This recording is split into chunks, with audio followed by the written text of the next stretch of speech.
Good day mga boss, ayan.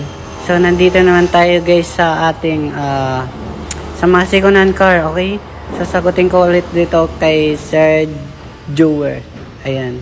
Sabi naman dito ni Sir, okay bumili ng second-hand na sasakyan sa first owner, tas dala ka mechanic and scanner para sure, okay? Ayan.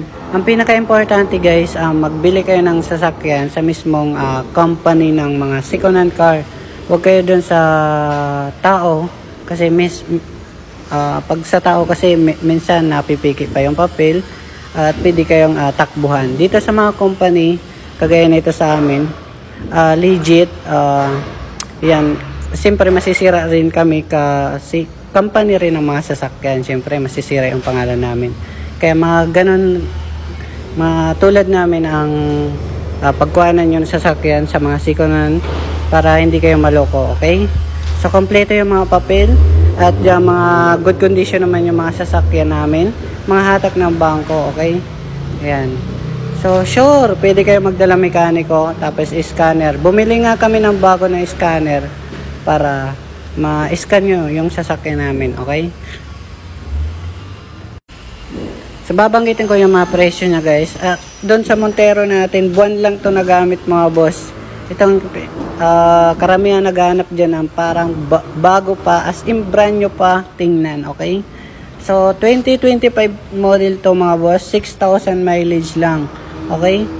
Ayan, napaka bago pa talaga. Nasa 1,150,000 lang to mga boss.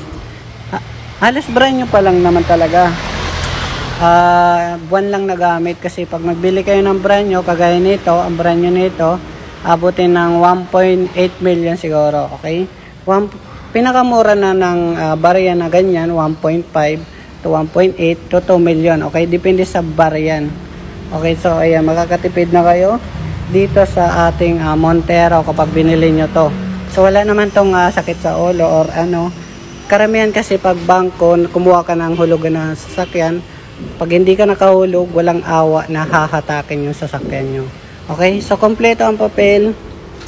Pwede nyo ipacheck sa LTO kasi napakalapit ng LTO dito.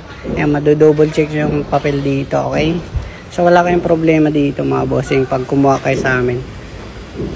So yan, 2025. Tapos marami pa tayo ditong available guys. Meron tayo ditong Starex 2017. Naka-BGT na kayo. 12 seaters, automatic pa. Nasa 820,000. Ito guys, Avanza 7 seaters, nasa 450,000. Mercedes-Benz, ayan, sports car, nasa 750,000. May Montero tayong 2023 model, ayan, nasa 960,000. Ito, top of the line mga boss, yung UX, nasa 930,000. Marami pang iba dyan, comment na lang kayo sa mga hinahanap nyo, pang swak sa budget nyo, okay? Thank you po.